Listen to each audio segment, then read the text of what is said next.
जोहार, नमस्कार। मैं सूरज कुमार आज फिर आप सबके बीच एक और नए वीडियो में। अभी मैंने बैक टू बैक 2 वीडियो दिया ओबीसी को लेके, और वो ओबीसी के 2 वीडियो में मुझे बहुत कुछ समझ में आ गया। एक बारूद दिलों में जमी हुई है और उस बारूद में चिंगारी लगाने वाला कोई नहीं है। आग सबके अंदर में है, सब कोई चाहते हैं कि हमको हक अधिकार मिले, लेकिन सब डरते हैं। क्यों डरते हैं, इसके पीछे का भी एक बहुत बड़ा लॉजिक है। ओबीसी वर्ग जो होता है वो व्यवसायी वर्ग होता है। इसके जो लोग होते हैं ये अपने काम पे भरोसा करते हैं। ये नहीं चाहते हैं कि हम आंदोलन करें, ये नहीं चाहते हैं कि हम रोड पे उतरे, ये नहीं चाहते हैं कि हम धरना प्रदर्शन करें। ये समाज 2 रुपया कमाने के लिए सुबह निकलता है, शाम को 2 रुपया कमा के लौटता है और उतने में ही खुश रहता है, और अपने बाल बच्चा को भी यही शिक्षा देता है। और यही कारण है कि आज देश आज़ाद हो जाने के बाद भी ये समाज आज गुलामी कर रहा है। आज ओबीसी समाज गुलामी कर रहा है। ओबीसी समाज आज किसकी गुलामी कर रहा है, और ओबीसी समाज के हित में कौन खड़ा नहीं होना चाहता है, और कौन दोषी है? वर्तमान में केंद्र की सरकार दोषी है, या राज्य की सरकार दोषी है, या फिर पूर्व की केंद्र की सरकार दोषी है, या फिर उसके पूर्व की केंद्र की सरकार दोषी है? कौन दोषी है? काहे कि आरक्षण का खेला तो कोई नया आज का नहीं है। ओबीसी के साथ छलावा पिछले कई वर्षों से किया जा रहा है। इवन देश आज़ाद नहीं था उस समय से किया जा रहा है। काहे कि देश आज़ादी के बाद जब हमें पहली बार पता चला कि ओबीसी का माने आबादी जो है वो 52% है, उसके बाद से ही ये खेला शुरू हो गया। इनको दबाने का इनको हमेशा प्रयास किया गया। ओबीसी समाज में कई एक जातियां हैं, और वो सारी जातियों के साथ आज इतना नाइंसाफी हो रहा है, लेकिन फिर भी लोग मौन है, फिर भी लोग उम्मीद में हैं कि कोई भगवान श्री कृष्ण जन्मेंगे, कोई जरासंध आएंगे और हमारा कल्याण कर देंगे। ये कलयुग है, यहाँ भगवान नहीं आएंगे। तो इस वीडियो में जो हम आपको बताने जा रहे हैं कि क्यों मध्य प्रदेश के जो सीएम हैं मोहन यादव जी, उनका विरोध क्यों आखिर हो गया उनके ही प्रदेश में, और उनके ही पार्टी के कार्यकर्ताओं ने, उनके ही पार्टी के नेताओं ने और संघ के नेताओं ने क्यों विरोध कर दिया मोहन यादव का। क्या कुछ कह दिया ओबीसी को लेके मोहन यादव ने, जो अपने ही राज्य के, अपने ही मुख्यमंत्री के, अपने ही पार्टी के लोग, बीजेपी के लोग उनके खिलाफ हो गए। ये बात जब आप जानिएगा ना तो पता चलेगा कि ओबीसी का दर्द कितना है। तो चलिए वीडियो शुरू करें। उससे पहले आपसे निवेदन आग्रह है कि जो नए साथी जुड़ रहे हैं मेरे वीडियो में, वो चैनल को सब्सक्राइब भी कर लीजिएगा। फेसबुक पेज पे अगर आप देख रहे हैं पेज को फॉलो कर लीजिएगा, और हाँ, अंतिम में जो सहयोग करना चाहते हैं वो स्कैनर में कर सकते हैं, और मेरे चैनल को ज्वाइन भी आप जरूर कर लीजिएगा। तो चलिए बताते हैं कहानी क्या है। बात ऐसा है कि झारखंड और मध्य प्रदेश, यहाँ जो ओबीसी आरक्षण है ये 14% है। अभी झारखंड में तो 27 था, लेकिन घटा के 14 कर दिया गया। लेकिन मध्य प्रदेश में भी आरक्षण 14% है, और वहां 14% आरक्षण को बढ़ाने के लिए एक प्रस्ताव जो एमपी गवर्नमेंट है और मोहन यादव जी का जो सरकार है उन्होंने लाया कि हम अपने प्रदेश में इस आरक्षण को बढ़ा के 27% करेंगे। और जैसे ही ये प्रस्ताव आया, एक भूचाल मच गया पूरे मध्य प्रदेश में। भूचाल क्या मच गया मध्य प्रदेश में? मोहन यादव जी को कहने लगे लोग कि ये स्वर्ण विरोधी मुख्यमंत्री है, ये स्वर्ण का हित नहीं सोचता है, ये स्वर्ण के खिलाफ बोलता है। एक बातें हमको समझ में नहीं आया पूरे प्रकरण में। बात यहाँ ओबीसी आरक्षण का है, तो फिर विरोध स्वर्ण समाज क्यों करने लग गए, और वो भी अपने ही पार्टी के, अपने ही नेताओं के बारे में।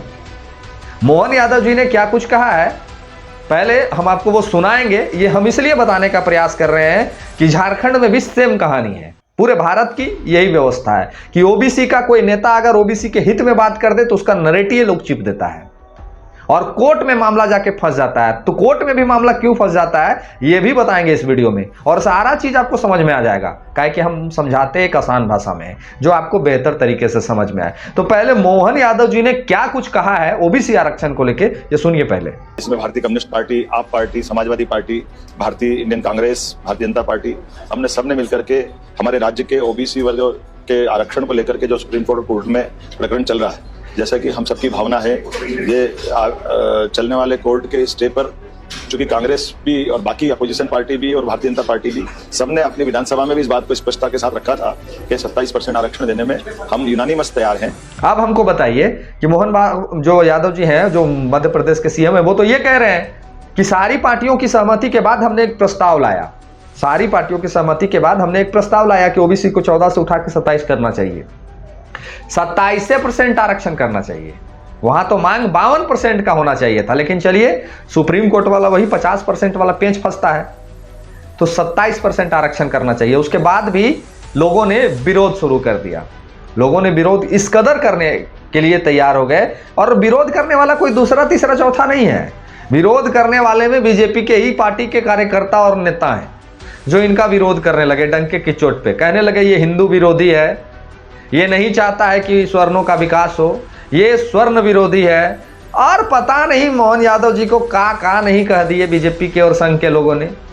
वही जो हिंदूवादी कहते हैं, जो हिंदू राष्ट्र और सबका जो कहते हैं, जिस पार्टी का नारा है सबका साथ सबका विकास, यही नारा है ना बीजेपी का, सबका साथ सबका विकास। तो मोहन यादव जी ने तो ओबीसी आरक्षण को 27% उनकी हक जो थी उसमें भी कटौती करके उनको देने का बात किया। तो फिर इसमें सबका साथ सबका विकास वाला नारा लागू नहीं होता है का? सबका साथ सबका विकास वाला नारा लागू नहीं होता है ओबीसी के साथ का? जब बात ओबीसी की आ जाए तो सबको पेट में दर्द होने का है लगता है। जब बात ओबीसी की आ जाए तो सबको पेट में दर्द काहे होने लगता है? काहे सब ये लोग कहने लगते हैं कि नहीं ये गलत हो रहा है, ये हमारे साथ नाइंसाफी हो रहा है। ठीक झारखंड में जब कुर्मी समाज आरक्षण का मांग करे तो आदिवासी समाज का विरोध हो जाता है। तो एक समाज के संरक्षण में दूसरे समाज के तकलीफ क्यों बढ़ जाता है? ये तो बहुत चिंतनीय विषय है। क्या कुछ कहा है वहां के लोगों ने और संघ और वहां पार्टी के कार्यकर्ताओं ने, सुन लीजिए। तो कह रहे हैं कि एससी एसटी ओबीसी भी तो हिंदू हैं, क्या उनको हक देना हिंदुत्व नहीं है? तुम आजीवन ऐसे ही अधिकार की भीख मांगते घूमते रहोगे। तुम्हें घिसट कर जीने की आदत हो चुकी है। तुम बिना काम किए खाना चाहते हो, यही तुम्हारा एकमात्र सत्य है। मोहन यादव को मोदी जी तत्काल हटाइए, नहीं तो ये जो कैंसर है पूरे प्रदेश से भाजपा को समाप्त करके मृत्यु को प्राप्त कर देगा। मैं फिर से कह रहा हूं, मोहन यादव रामद्रोही है, मोहन यादव हिंदू द्रोही है, मोहन यादव सवर्णद्रोही है। अब ये कहें तो ठीक है, अब ये कहें तो ठीक है, लेकिन ताज्जुब तो इस बात का है कि ओबीसी आरक्षण के बारे में हमारे देश के प्रधानमंत्री और देश के गृह मंत्री अमित शाह भी कई एक बार बोल चुके हैं कि इनको आरक्षण मिलना चाहिए, इनको हक मिलना चाहिए। हमारे जो प्रधानमंत्री हैं और हमारे जो गृह मंत्री हैं उन्होंने भी क्या कहा ओबीसी आरक्षण को लेकर, वो भी जरा सुन लेते हैं, सुन लीजिए। जातिगत सर्वे का निर्णय तभी किया गया जब भारतीय जनता पार्टी बिहार सरकार में हिस्सेदार थी। हमने जब ये रिजोल्यूशन आया बिहार में इसका समर्थन भी किया था, और सर्वे होने के बाद जो रिपोर्ट आई और एक कानून आया इसका भी भारतीय जनता पार्टी ने समर्थन किया है, और सर्वानुमत से बिहार असेंबली ने इसको पारित किया है। जब तक बीजेपी है एससी एसटी ओबीसी का आरक्षण कोई नहीं छीन सकता। अब आप हमें बताइए, अब आप हमें बताइए कि ये लोग दोहरा चरित्र अपनाते हैं कि नहीं अपनाते हैं? जब बात ओबीसी आरक्षण की हो तो ये लोग तो कहते हैं कैमरा में कि आरक्षण मिलना चाहिए, लेकिन जैसे ही कैमरा से ये लोग पीछे होते हैं सारा आरक्षण वाला मामला खत्म हो जाता है। पूरे भारत में अभी 52% मान के चलते हैं, लेकिन 52% के बाद भी 27% में भी इन लोग का पेट में तकलीफ। बाहरे ये तो मैंने अत्याचार का भी एक सीमा होता है, उसको भी ये लोगों ने पार कर दिया कि 52% के जगह पे 27%, और 27% में भी कटौती। सेम हाल झारखंड का। झारखंड के जो पूर्व के मुख्यमंत्री रहे हैं बाबूलाल मरांडी जी ने, उन्होंने भी ठीक मध्य प्रदेश के तर्ज पे यहां विरोध करवा दिया और 27 से घटा के 14 करा दिया। और अभी वर्तमान में भी जब सरकार ने 14 से बढ़ा के 27% आरक्षण के लिए बिल पास करके भेजा तो राज्यपाल महोदय पास अटक गया, फिर राज्यपाल महोदय से कोर्ट में अटक जाएगा। तो ये अटका अटकी सिर्फ ओबीसी वर्ग के साथ ही का है। ये पूरा जो अटका अटकी वाला जो खेला चलता है ये ओबीसी वर्ग के साथ ही का है, इसलिए कि ओबीसी की जातियां जो है सो अपने आप में सब मशगूल है, मगन है, किसी को कोई फर्क नहीं, किसी को चिंता नहीं है। ये समाज कभी रोड पे नहीं उतरा, ये समाज कभी सीएमओ का घेराव नहीं किया, ये समाज कभी राजभवन का घेराव नहीं किया, ये समाज कभी भारत बंद नहीं किया। अगर शेड्यूल कास्ट के तर्ज पे जैसे वो लोग उतर जाते हैं ना, पूरा भारत बंद, अगर ओबीसी उतर गए ना तो भारत बंद नहीं, क्या होगा सो तो आप आकलन लगा सकते हैं। तो नमक शरीर में उतना ही रगड़ना चाहिए जितना बर्दाश्त करने योग्य हो, और ये बर्दाश्त से बाहर है। एक राज्य के मुख्यमंत्री को लोग क्या क्या नहीं बोल रहे हैं। मोहन यादव जी के लिए जो भाषा का प्रयोग वहां के लोग कर रहे हैं ये अपने आप में सोचने का विषय है। सोचिए ओबीसी, सोचिए आपके ओबीसी का एक मुख्यमंत्री को ये लोग क्या नहीं कह रहे हैं, जो मन में आ रहा सो कह रहे हैं। और हम ये बात अब जब आपको बता रहे हैं तो हमको लोग कहेंगे कि जातिवाद कर रहा है, एक दूसरे को लड़ा रहा है। वाह भाई वाह, हम अपना अधिकार मांगे तो हम लड़ा रहे हैं, और तुम मेरा अधिकार छीनने की बात करो तो उसमें जातिवाद नहीं है, उसमें लड़ाई नहीं है। हम अपना अधिकार भी नहीं मांगे, और तुम मेरा अधिकार पे हनन करने का बात करो वो ठीक है, लेकिन हम अपना अधिकार भी नहीं मान सकते हैं। क्या ये जातिवाद हो गया? और तुम जो कर रहे हो वो जातिवाद नहीं है। जिस स्टेट में मुख्यमंत्री का ये हाल है, इसलिए हाल है जबकि सभी पार्टियों ने मिलकर 14 से 27% करने की बात की, उसके बाद ये दे दिया लोग कि मुख्यमंत्री तो विरोधी है। वाह, ताज्जुब होता है ये सब सुन के और देख के। ठीक उसी प्रकार झारखंड में भी जब 27% आरक्षण था तो भी लॉलीपॉप दिया जा रहा था, और अब जब 14% हो गया तब तो कुछ है ये नहीं है। और ये क्यों नहीं है? इसका मूल कारण सिर्फ एक है। क्या है हम बता देते हैं, सुन लीजिए। इसका मूल कारण एक है, और वो कारण इसलिए एक है कि हमारे जो ओबीसी वर्ग के लोग हैं वो लोग अपने अपने कार्यों में पूरी तरह से मशगूल रहते हैं। जैसे कि कुछ कार्य हम आपको बता देते हैं। जैसे कोयरी समाज का जो लोग हैं वो अपना खेती बाड़ी में ही लगल रहते हैं, वो उनको राजनीतिक से भी दूर दूर तक मतलब नहीं है। और अगर एकागो गलती से बेटा उटा का नौकरी हो गया तो भी डिफेंस में होगा, या तो आर्मी में जाएगा या बीएसएफ सीआईएसएफ में जाएगा, आईएएस आईपीएस नहीं बनेगा। वो लोग सुबह उठेंगे, खेत जाएंगे और खेत में अपना पूरा जीवन बिता देंगे। वही हाल हमारे राणा समाज का है। राणा समाज के लोग आज भी अपना काम में मशगूल हैं। दीवार में कमाड़ी ठोको, पलंग बनाओ, चौकी बनाओ, उसमें वो अपना काम पूरा जीवन बिता देते हैं। और अपना बेटा को भी कहते करें नई नौकरी हो तो क्या कर भी, आज ही हो ना कहा हम इन ठोक के गुजर कर लेवे। उसी तरह वैश्य समाज के जो लोग हैं वो व्यापारी करने में मशगूल हैं। जैसे वैश्य समाज के लोग, आपको कपड़ा दुकान मिल जाएगा, बड़ा बड़ा टेक्सटाइल का मालिक मिल जाएगा, बड़ा बड़ा फैक्ट्री का मालिक मिल जाएगा। उसको क्या मतलब है आरक्षण से? आरक्षण उन लोगों को जरूरत है जो लोग आज पीड़ित हैं। ओबीसी में सभे परिपूर्ण नहीं है। ओबीसी में सब समाज के लोग बड़का बड़का आदमी नहीं बन गया है। आज भी 90% ओबीसी में ऐसे लोग हैं जो लाचार हैं, 8-10 हजार के नौकरी करके अपने परिवार का भरण पोषण कर रहे हैं। और उनको तो ये भी नहीं पता है कि मेरा बेटा का नौकरी होगा भी कि नहीं होगा। जब बेटा मैट्रिक लिखता है, 9वां 10वां में जब पहुंचता है तो उसके माए बाप उसको कहते हैं कि बेटा नौकरिया ना हो तो से तू बम्बई चल जो, बाबूजी जहां रहो तू तहां बम्बई चल जो, हुए होटलवा में लगा दतू, 7-8 हजार शुरू में दतो, फिर धीरे धीरे बढ़ जितो। ठीक उसी प्रकार अन्य समाज के लोग भी जो बम्बई दिल्ली हरियाणा में काम करते हैं बोलते हैं कि जाद ही ना हो तो नौकरिया रे कहल पड़ भी चल जो हुए। और ओबीसी इसी में है, उनको और कोई मतलब नहीं है। ओबीसी के लोग यहां तक नहीं, विधायक सांसद तो बहुत बड़ा चीज हम बोलने जा रहे हैं जी। ओबीसी के लोग जो हैं वो मुखिया और पंचायत समिति भी नहीं बनना चाहते हैं। जहां सीटें आरक्षित नहीं है, जैसे शेड्यूल कास्ट के लिए अगर रिजर्व हो गया तो शेड्यूल कास्ट का रिजर्व हो गया तो शेड्यूल कास्ट के ही लोग लड़ेंगे। लेकिन जहां सीट जनरल हो गया और वहां आबादी पूरी तरह से ओबीसी की है, 10% नहीं, माफ कीजिएगा 2% आबादी जनरल का है, 2% का आबादी मात्र जनरल का है और पूरा आबादी ओबीसी का है। और सीट जो वहां पे है मुखिया का चुनाव का, वो सीट जनरल है। तो वहां से कौन प्रत्याशी होगा और कौन मुखिया बनेगा पता है आपको? ओबीसी वाला नहीं बनेगा, ओकरा में हिम्मतें नहीं है। ओबीसी के लोगों में हिम्मत नहीं है कि हम मुखिया का चुनाव लड़ें। विधानसभा तो बड़ा दूर की बात है, वो तो सौभाग्यशाली है हम लोग की कुछ चेहरा हमारे ओबीसी में भी है जो निकल के सामने होता है, मुखर होता है और विधायक बनते हैं कुछ एक लोग, और सांसद बनते हैं कुछ एक लोग। नहीं तो ओबीसी वर्ग में राजनेता बनने का तो मुखिया में भी गुण नहीं है।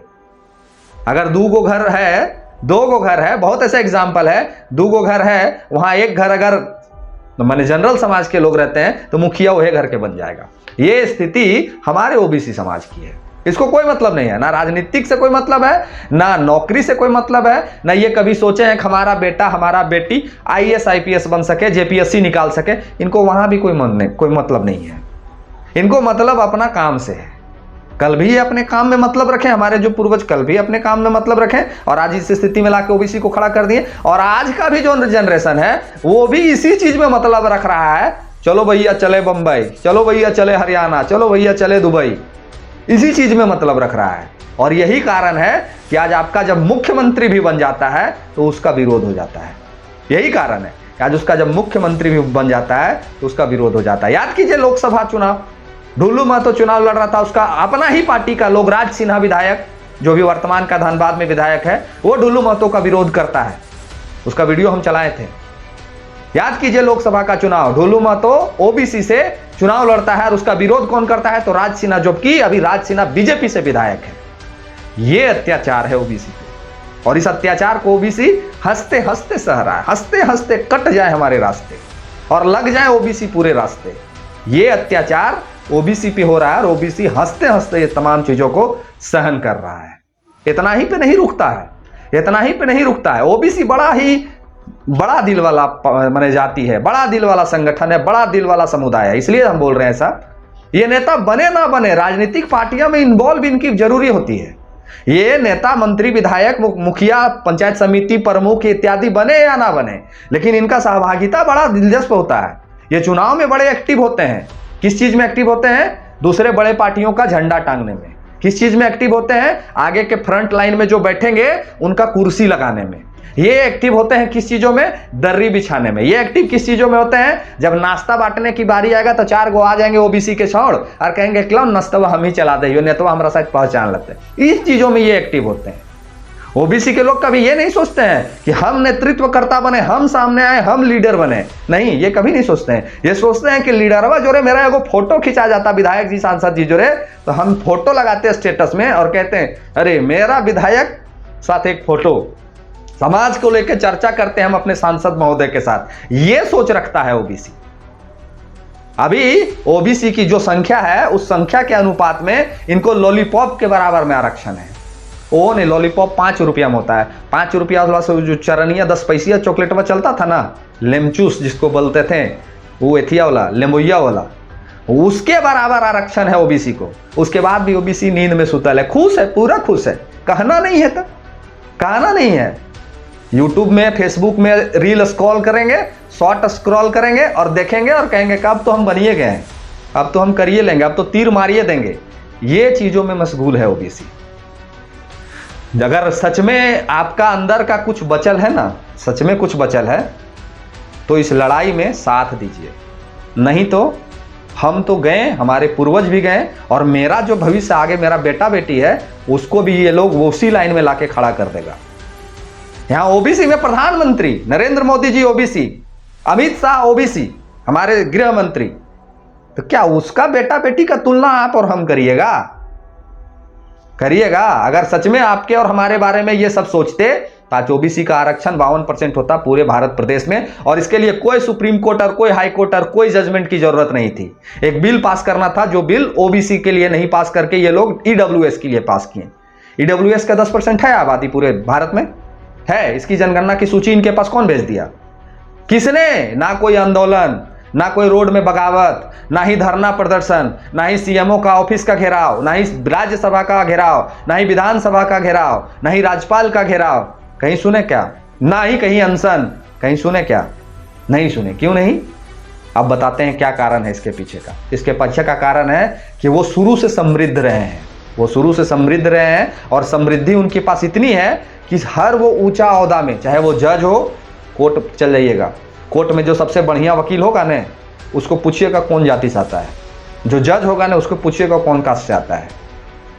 तो वहां इनकी उपस्थिति है। इसीलिए यही प्रमुख कारण बनता है कि हर बार जाके ओबीसी आरक्षण कोर्ट में लटक जाता है। काहे कि आपके पास एक बढ़िया वकील भी नहीं है आपके स्वजाति का, जो आपका पक्ष रख सके, ओबीसी का पक्ष रख सके। आप पढ़ने लिखने में भी तो नहीं ध्यान देते। हमने पहले ही वीडियो में कहा कि मैट्रिक पास नहीं करेंगे हम लोग, निकल पड़ेंगे बंबई दिल्ली। हमने तो पहले भी कहा कि मैट्रिक पास करेंगे भी नहीं और बंबई दिल्ली निकल चलेंगे। तो आपका जब एक पढ़ा लिखा वकील नहीं हो सकता है, आपका जब पढ़ा लिखा सोचने वाला एक जज नहीं हो सकता है, तो आप कैसे उम्मीद कर सकते हैं कि ओबीसी का भी बात कोई सुनेगा, ओबीसी के लिए भी कोई संरक्षण का बात करेगा, ओबीसी को भी अधिकार मिलेगा? कभी नहीं मिलेगा। मिलेगा अधिकार लड़ाई लड़ने से, और उस लड़ाई को आपको लड़ना होगा। उस लड़ाई को आज के जनरेशन को लड़ना होगा। लड़ाई का मतलब ये नहीं कि लाठी और डंडा से हमको लड़ाई लड़ना है, नहीं। आप चाहिएगा तो इस सरकार को 1 घंटा में झुका दीजिएगा। आप में उतना शक्ति है, ओबीसी में उतना शक्ति है। पूजा उसी की होती है जिसकी आबादी होती है। पूजा उसी की होती है जिसकी आबादी होती है। आपके पास आबादी है और ये आपका हथियार है। इस हथियार को आपको चलाने आना चाहिए। इस हथियार को आपको चलाने आना चाहिए। आप शेड्यूल कास्ट से तो ज्यादा है ना जी। चलिए दूसरा छोड़ दीजिए, तीसरा गोली मार दीजिए। शेड्यूल कास्ट से ज्यादा है ना 12%, चलिए 15%। आज़ादी के बाद उनको 15% आबादी का अनुरूप आरक्षण दिया गया था। 15% आबादी पूरे भारत में है शेड्यूल कास्ट का। उनके जब हक अधिकार पे ग्रहण लगता है ना, तो वो पूरे झारखंड नहीं पूरे भारत में रोड पर आ जाते हैं और अपना हक अधिकार की लड़ाई को लड़ते हैं। तो ओकर से तो ज्यादा है ये हो यार, शेड्यूल कास्ट से तो ज्यादा आपका आबादी है और आप नहीं लड़ना चाहते हैं। तो थोड़ी दूसर का फिक्र लगल है जो आपका लिए कोई लड़ाई लड़ देगा। आपको जागना होगा, अपने बच्चों के भविष्य के लिए लड़ना होगा, नहीं तो ना ही बेटा आपका कहियो जेपीएससी निकाल पाएगा, ना ही यूपीएससी निकाल पाएगा, ना ही दरोगा बन पाएगा, ना ही झारखंड पुलिस में जा पाएगा। कोई नहीं जा पाएगा। गलती से का को चल जाएगा तो उसका कोई मोल नहीं है। तो इस चीज की लड़ाई आपको लड़नी होगी और इसकी शुरुआत हम लोग करने जा रहे हैं। सच में अगर आप सपोर्ट करना चाहते हैं, सच में सहयोग करना चाहते हैं, तो हमारे इस नंबर पे संपर्क करिए, इस नंबर पर मैसेज करिए, इस नंबर पे जुड़िए और हम लोग एक रांची में इसकी शुरुआत, इसकी घोषणा हम लोग 6 तारीख को करने जा रहे हैं प्रेस कॉन्फ्रेंस के माध्यम से। इसकी शुरुआत, इसकी घोषणा मोराबादी मैदान से हम लोग करेंगे और मोराबादी मैदान में सभा करेंगे और उस सभा में तमाम झारखंड के जितने आदिवासी के नेता हैं, चेहरा हैं, समर्थक हैं, वोटर हैं, सबको आह्वान करेंगे। अगर सच में चाहते हैं कि इस लड़ाई में हम आपकी साथ दें, उस लड़ाई में आप आइएगा। इसकी सूचना हम लोग 6 तारीख को आपको देंगे प्रेस कॉन्फ्रेंस के माध्यम से। बस इस बात को ख्याल रखिएगा कि ये लड़ाई एक समाज की नहीं है, ये लड़ाई एक संगठन की नहीं है, ये लड़ाई बहुजनों की है और बहुजनों की लड़ाई को मिलकर लड़ना होगा। आप किस जाति से आते हैं हमको कोई मतलब नहीं है, हम आपको जानते हैं कि आप ओबीसी से आते हैं, बस इसी से मतलब है। तो इस लड़ाई में समर्थन करिए, साथ दीजिए। बाकी अपनी प्रतिक्रिया भी लिख के हमें बताइए कि जो मैंने कहा क्या गलत कहा, जरूर लिखिएगा कमेंट बॉक्स में। मिलते हैं किसी और वीडियो में। जो नए साथी चैनल को सब्सक्राइब कर लीजिएगा, फेसबुक पेज पे देख रहे हैं पेज को फॉलो कर लीजिएगा। मिलते हैं किसी और वीडियो में इसी तरह के मुद्दों के साथ, इसी तरह के ज्वलंत बातों के साथ और इसी तरह ओबीसी का आवाज अभी लगातार उठाएंगे हम, जब तक चीजों को सामान्य नहीं कर दें, तब तक उठाएंगे जब तक लोगों को जगा नहीं दें। मिलते हैं, धन्यवाद, जोहार।